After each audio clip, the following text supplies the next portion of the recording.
وہ زنا کی نحوست کی بنیاد پر ہے۔ اللہ کے بندو ذرا غور تو کرو، ذرا سوچو تو صحیح۔ اللہ اکبر، میرے اور تمہارے آقا سچے رسول صادق و مصدوق صلی اللہ علیہ وآلہ وسلم فرماتے ہیں جب زانی قیامت کے دن آئیں گے ان کے چہروں پر آگ جل رہی ہوگی، ان کے چہروں سے آگ کے شعلے بھڑک رہے ہوں گے، اللہ اکبر، اور وہ اپنی بدبودار شرمگاہوں کی وجہ سے مخلوق کے درمیان پہچانے جائیں گے۔ ذرا غور کیجئے، وہاں تو اوروں کے عیبوں پہ پردے بھی ڈالے جائیں گے، مگر زانیوں کا کیا بنے گا؟ وہ اپنی بدبودار شرمگاہوں کے ذریعے سے پہچانے جائیں گے، اور اس کے بعد ان کو منہ کے بھل اللہ اکبر جہنم کی طرف گھسیٹا جا رہا ہوگا، اور جب ان کو جہنم کی طرف گھسیٹ کر کے جہنم میں داخل کیا جائے گا تو حضرت مالک جو جہنم کے داروغہ ہیں ان کو جہنم کی آگ کی بنی ہوئی قمیص پہنائیں گے۔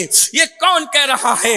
کسی خطیب کے جملے نہیں، کسی جلسے کے نقیب کے جملے نہیں، اللہ اکبر، یہ کسی دنیا دار ادیب کے جواہر پارے نہیں، یہ اس سچے رسول کا فرمان ہے جس کی زبان کے بارے میں میرے امام یوں ترجمانی کرتے ہیں، وہ زبان جس کی سب کن کی کنجی کہے، وہ زبان جس کو سب کن کی کنجی کہے، اس کی نافذ حکومت پہ لاکھوں سلام، وہ دہن جس کی ہر بات وحی خدا، چشمہ علم و حکمت پہ لاکھوں سلام، اللہ اکبر۔ میرے امام کہتے ہیں اللہ اللہ، میں نثار تیرے کلام پر بلی یوں تو کس کو زبان نہیں، وہ سخن ہے جس میں سخن نہ ہو، وہ بیان ہے جس کا بیان نہیں، فصحا عرب کے بڑے بڑے تیرے آگے یوں ہے دبے لچے، کوئی جانے منہ میں زبان نہیں بلکہ جسم میں جان نہیں۔ تمہارے میرے رسول فرما رہے ہیں جن کے کہنے پر ہم نے اللہ کو ایک مانا، جن کے کہنے پر ہم نے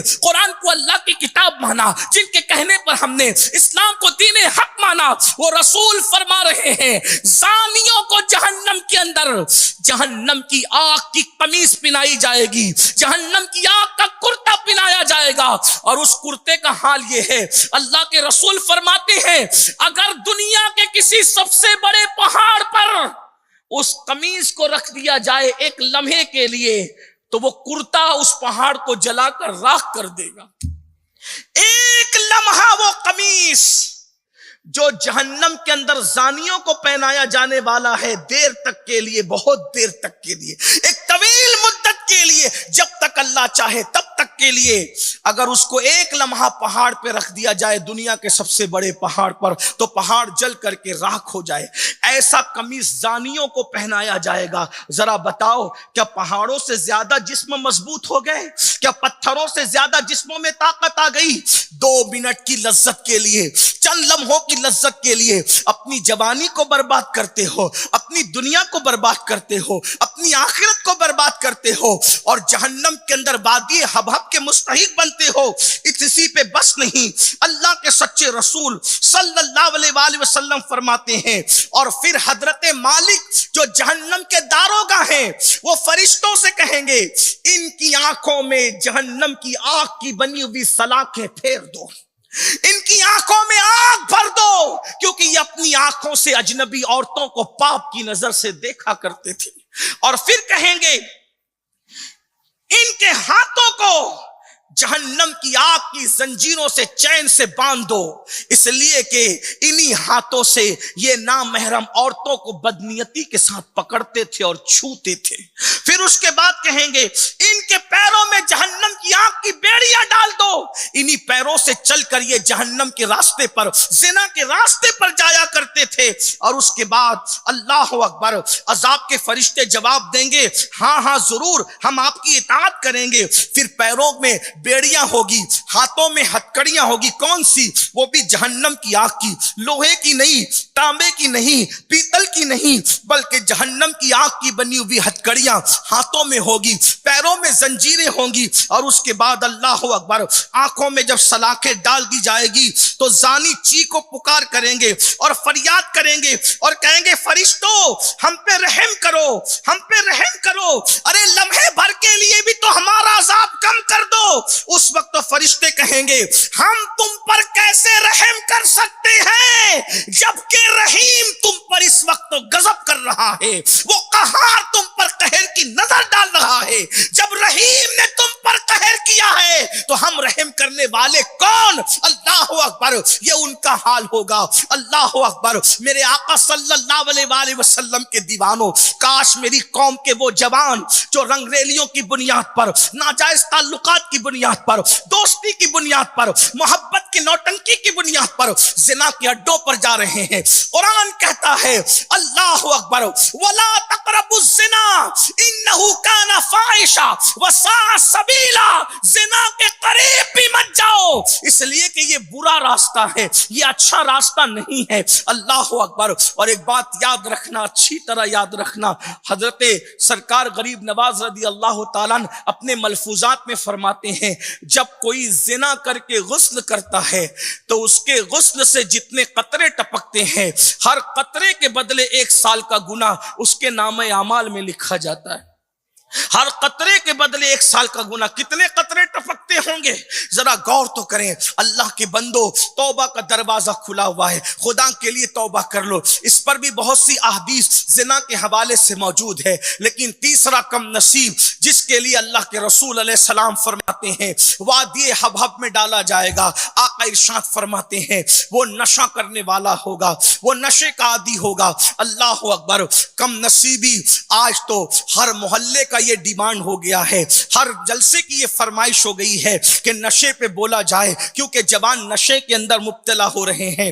اللہ کے بندو ذرا غور تو کرو. اللہ کے سچے رسول سید العالمین قائد المرسلین خاتم النبیین صلی اللہ علیہ وآلہ وسلم نے فرمایا نشہ کرنے والے جہنم کے اندر وادی حبہب میں داخل کیے جائیں گے. اور نشہ کرنے والوں کے لیے کیا وعید بیان کی گئی ہے. اللہ اکبر. اللہ کے سچے رسول صادق و مصدوق صلی اللہ علیہ وآلہ وسلم فرماتے ہیں جب نشہ کرنے والے جہنم کے نشہ کرنے والے جب قیامت کے دن آئیں گے تو کس طریقے سے آئیں گے؟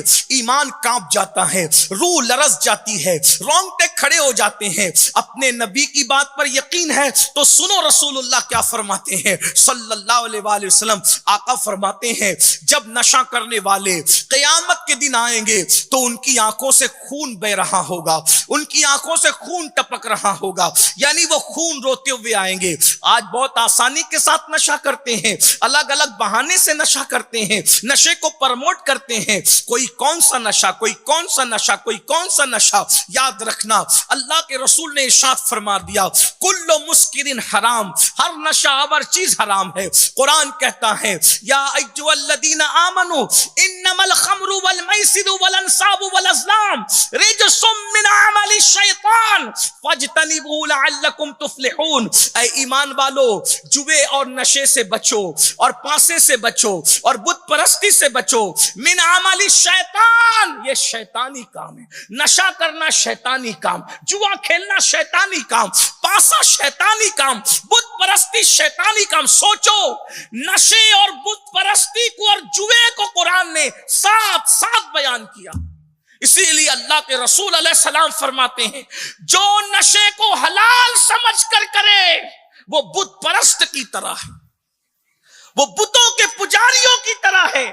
اللہ کے رسول علیہ الصلوۃ والتسلیم فرماتے ہیں جس نے نشہ کیا جب وہ قیامت کے دن آئے گا تو اس حالت میں آئے گا کہ اس کی آنکھوں سے خون بہ رہا ہوگا. اور جن آلات کے ساتھ وہ نشہ کرتا تھا وہ نشے کے آلات اس کے گلے میں لٹکے ہوئے ہوں گے. وہ گلے میں نشے کے آلات لٹکا کر کے آئے گا اور اس کے منہ سے پاخانے کی الٹیاں ہو رہی ہوگی، منہ سے پاخانہ نکل رہا، اسی لیے کہ اس نے ناپاک چیز تو پیا اور کھایا تھا. پیشاب جتنا نجس ہے، جتنا ناپاک پیشاب ہے، اتنا ہی ناپاک تو شراب بھی ہے.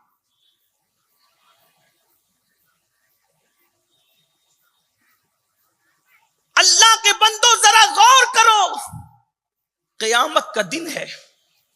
اللہ کے رسول صلی اللہ علیہ وآلہ وسلم فرماتے ہیں آنکھوں سے آنسو بہ رہے ہیں خون کے، گلے کے اندر نشے کے آلات لٹکے ہوئے ہیں، منہ سے پاخانہ نکل رہا ہے، اور چہرہ یا سور کی طرح ہے یا بندر کی طرح.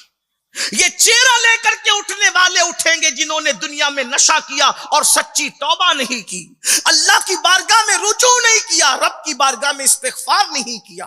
توبہ کے دروازے تو کھلے ہوئے، بار بار توبہ کی طرف بلایا جاتا ہے، کون آتا ہے؟ اللہ کے رسول صلی اللہ علیہ وآلہ وسلم ارشاد فرماتے ہیں پھر اس کے بعد جب اس حالت میں نشہ کرنے والے آئیں گے تو ان کا حال یہ ہوگا، میرے آقا صلی اللہ علیہ وآلہ وسلم ارشاد فرماتے ہیں اللہ اکبر، کہ جہنم کا داروغہ حضرت مالک ان کو جہنم کی آگ کی بنی ہوئی جوتیاں پہنائیں گے جنہوں نے دنیا میں نشہ کیا ہو، آگ کی جوتیاں۔ اللہ کے رسول نے جہنم کا منظر پہلے بیان کر دیا، جنت کی بہاریں بھی پہلے بیان کر دیا، میدان محشر کی کیفیت بھی پہلے بیان کر دیا۔ آگاہ ہو جاؤ، آگاہ ہو جاؤ، بچو، ان چیزوں سے بچو، اپنے آپ کو بچا لو۔ قرآن تو شفقتوں سے یہی کہہ رہا ہے قو انفسکم واہلیکم نارا، اے ایمان والو اپنے آپ کو بھی جہنم سے بچا لو اور اپنے اہل و عیال کو بھی جہنم سے بچا لو۔ وہ جہنم وقودها الناس والحجارہ، جس کا ایندھن انسان اور پتھر ہے۔ اللہ کے رسول صلی اللہ علیہ وآلہ وسلم فرماتے نشہ کرنے والوں کو حضرت مالک جہنم کے داروغہ آگ کی بنی ہوئی جوتیاں پہنائیں گے۔ میرے آقا فرماتے ہیں جب نشہ کرنے والوں کو آگ کی جوتیاں پہنائی جائے گی تو ان کے سر میں ان کا دماغ کھولنے لگے گا، اور جب دماغ کھولے گا تو ناک کے ذریعے سے، کان کے ذریعے سے ان کا بھیجا بہہ جائے گا۔